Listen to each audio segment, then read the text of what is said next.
राम राम किसान भाइयों, मैं नितिन फिर से हाजिर हूं आपके अपने चैनल फर्टिलाइजर एक्सपर्ट में कि आपकी फसल किसी भी कारण से यदि पीली पड़ रही है तो पीली पड़ना बिल्कुल ही बंद कर देगी। यदि किसी कारणवश आपकी फसल की जो ग्रोथ है वो ग्रोथ अच्छे से नहीं हो रही है, फसल बिल्कुल दब सी गई है, बिल्कुल मर सी गई है, फसल बिल्कुल भी चलने का नाम नहीं ले रही है, तो इन तीनों में से किसी भी एक स्प्रे का आपको उपयोग करना है। आपकी फसल मात्र 4 से लेकर 5 दिन के अंदर अच्छी तरीके से बढ़वार करना शुरू कर देगी, अच्छी तरीके से उसके ऊपर हरापन आना शुरू हो जाएगा।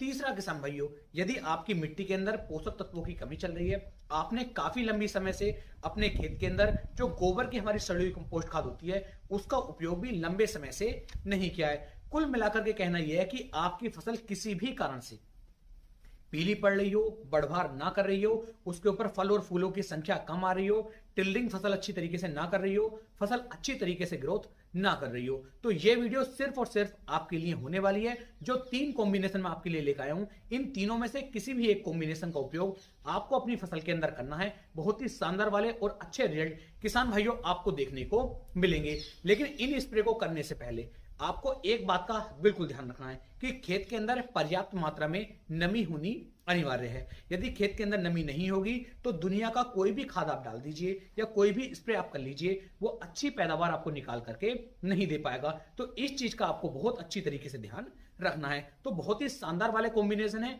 तीनों में से किसी भी एक का आपको उपयोग कर लेना है। तो चलिए शुरू करते हैं। सबसे पहले किसान भाइयों बात कर लेते हैं, जो हमारी फसल पीली पड़ती है तो पीली पड़ने के फसल के कई सारे मुख्य कारण हो सकते हैं। सही मात्रा में हमारी मिट्टी के अंदर पोषक तत्वों का जो है उपलब्धता का ना होना, यानी कि हमारी मिट्टी के अंदर सही मात्रा में यदि पोषक तत्व नहीं होंगे तो हमारी फसल पीली पड़ सकती है।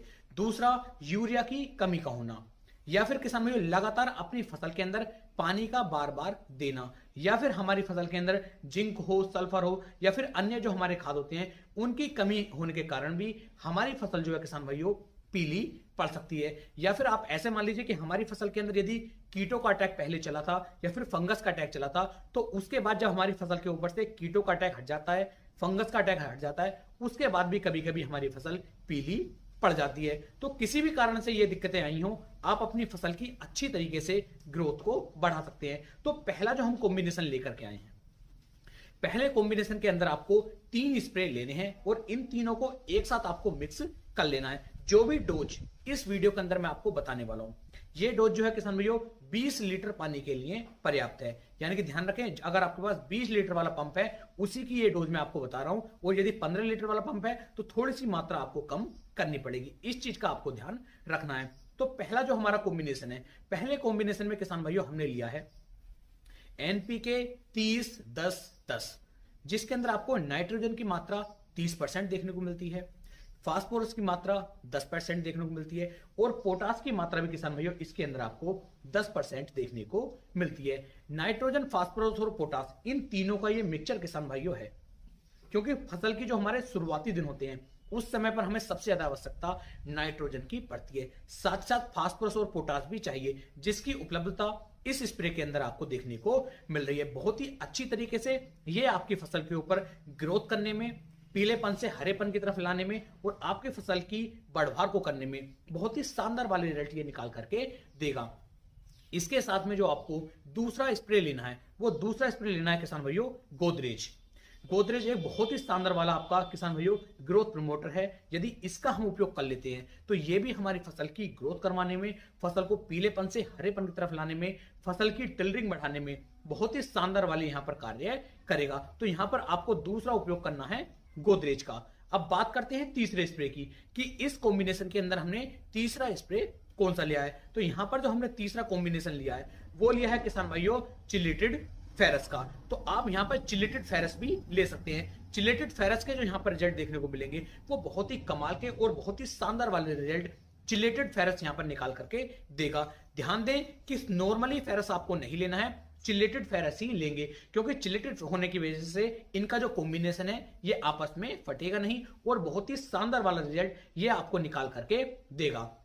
इन तीनों की डोज मैं आपको बता देता हूं, डोज भी आप अच्छी तरीके से नोट कर लीजिए। जो हम ले रहे हैं एनपीके 30-10-10, इसकी मात्रा 20 लीटर पानी के अंदर आपको 60 ग्राम लेनी है, यानी कि 60 ग्राम की मात्रा 20 लीटर पानी के लिए पर्याप्त रहेगी। या फिर आप इसे इस तरीके से समझ सकते हैं कि 1 लीटर पानी के अंदर आपको लगभग 3 ml की मात्रा हम ले रहे हैं, 3 ग्राम की मात्रा हम ले रहे हैं। तो 1 लीटर के अंदर यदि आप 3 ग्राम के हिसाब से डालेंगे तो भी इसका कॉम्बिनेशन अच्छी तरीके से बन जाता है। बात कर लेते हैं दूसरे की, यानी कि गोदरेज। गोदरेज की हमें कितनी मात्रा लेनी है, तो गोदरेज की मात्रा आप 1 ml प्रति लीटर के हिसाब से ले सकते हैं। तो हमें 20 लीटर पानी के लिए अगर चाहिए तो 20 ml गोदरेज आपको लेना होगा। इस तरीके से इसका कॉम्बिनेशन तैयार आपको करना है। जो हम चिलेटेड फेरस ले रहे हैं, चिलेटेड फेरस को भी किसान भाइयों आपको 1 लीटर प्रति ग्राम के हिसाब से आप लेंगे तो इसका भी एक शानदार कॉम्बिनेशन किसान भाइयों बन जाएगा। यानी कि 20 लीटर पानी के लिए आपको 20 ग्राम चिलेटेड फेरस को भी लेना होगा। इन तीनों को आप अच्छी तरीके से मिक्स कर लें। मिक्स करने के बाद किसान भाइयों इनका स्प्रे आप अपनी फसल के ऊपर करेंगे, बहुत ही नंबर एक शानदार रिजल्ट ये आपकी फसल के ऊपर निकाल करके देगा। तो इस स्प्रे का आप उपयोग कर सकते हैं। ध्यान देना है कि खेत के अंदर नमी होनी बहुत ही ज्यादा अनिवार्य है। यदि खेत के अंदर नमी नहीं होगी तो अच्छे रिजल्ट किसान भाइयों आपको बिल्कुल भी देखने को नहीं मिलेंगे। तो खेत के अंदर आपको नमी बना करके रखनी है। अब बात कर लेते हैं किसान भाई दूसरे स्प्रे की। दूसरा हमारा जो फार्मूला है, दूसरा जो हमारा स्प्रे है वो कौन सा वाला होना है, तो दूसरे जो कॉम्बिनेशन हम ले रहे हैं, दूसरे कॉम्बिनेशन के किसान भाई अंदर किसान भाई आपको लेना है चिलेटेड कैल्शियम। अब चिलेटेड कैल्शियम बहुत ही अच्छी तरीके से हमारी फसल की ग्रोथ को बढ़ाने में बहुत बड़ी महत्वता निभाता है। साथ ही साथ फसल हमारी हरी भरी होनी शुरू हो जाती है। किसी भी कारण से हमारी फसल कहीं पर छोटी हो रही है, कहीं पर ऊंची हो रही है, उस फसल को किसान भाइयों बिल्कुल एक समान रूप से लेकर चलने में कैल्शियम जो है यहां पर हमारा साथ देगा। साथ ही साथ यदि हमारी फसल के ऊपर फल नहीं आ रहे हैं, फूल नहीं आ रहे हैं, फसल हमारी अच्छी तरीके से टिल्डिंग नहीं कर रही है, फसल अच्छी तरीके से ग्रोथ नहीं कर रही है, तो यहां पर चिलेटेड कैल्शियम के और भी शानदार रिजल्ट आपको देखने को मिल जाएंगे। तो दूसरे कॉम्बिनेशन में सबसे पहले आपको लेना है चिलेटेड कैल्शियम। अब दूसरा जो हम इसके अंदर स्प्रे लेना है, इस कॉम्बिनेशन में हमारा दूसरा जो स्प्रे है वो है किसान भाइयों बोरोन। बोरोन लेना है यहां पर आपको 20% वाला, 20% से ऊपर या नीचे वाला नहीं लेना है। तो बोरोन 20% वाला आप ले लीजिए। ये यहां पर हमारी फसल की ग्रोथ करवाने में, उसकी बढ़वार करवाने में, उसके अंदर वजन बढ़ाने में, फल और फूलों की संख्या को बढ़ाने में हमारी काफी ज्यादा सहायता करने वाला है। तो दूसरा स्प्रे इस शेड्यूल के अंदर हमारे हो जाता है बोरोन। तीसरा जो किसान भाइयों आप यहां पर ले रहे हैं, तो तीसरा आपको जो कॉम्बिनेशन, इस कॉम्बिनेशन के अंदर जो आपको तीसरा स्प्रे लेना है वो लेना है किसान भाइयों सागरिका का। सागरिका के अंदर बहुत सारे मुख्य पोषक तत्व दिए गए हैं जो हमारी फसल की बढ़वार को अच्छी तरीके से बढ़ा सकते हैं, फसल को पीला होने से बचा सकते हैं, फसल की टिल्डिंग को और उसकी ग्रोथ को बढ़ा सकते हैं। तो तीसरा जो स्प्रे आप ले रहे हैं वो ले रहे हैं इस कॉम्बिनेशन के अंदर सागरिका। अब इन तीनों की मैं आपको डोज बता देता हूं कि आपको किसकी कितनी डोज 20 लीटर पानी के अंदर लेनी होगी। सबसे पहले बात कर लेते हैं चिलेटेड कैल्शियम की। तो चिलेटेड कैल्शियम के जो आपको मात्रा लेनी है वो 1 लीटर पानी के अंदर आपको 1 ग्राम की मात्रा लेनी है। यानी कि 20 लीटर पानी आप ले रहे हैं तो 20 ग्राम आप चिलेटेड कैल्शियम ले लीजिए। बहुत ही अच्छे वाले रिजल्ट ये आपको यहां पर निकाल करके दे पाएगा। दूसरा जो स्प्रे किसान भाइयों हमने इसके अंदर लिया है वो लिया है बोरोन। तो बोरोन की जो मात्रा आप लेंगे, बोरोन की मात्रा भी आपको 1 लीटर प्रति 1 ग्राम के हिसाब से ही लेनी है, इससे ऊपर की मात्रा ना लें। यानी कि 20 लीटर पानी के अंदर आप यदि 20 ग्राम बोरोन ले लेते हैं 20% वाला, तो बहुत ही बेहतर और शानदार वाले रिजल्ट ये आपको यहां पर निकाल करके देगा। बात कर लेते हैं सागरिका की कि सागरिका की आखिरकार हमें कितनी मात्रा लेनी है।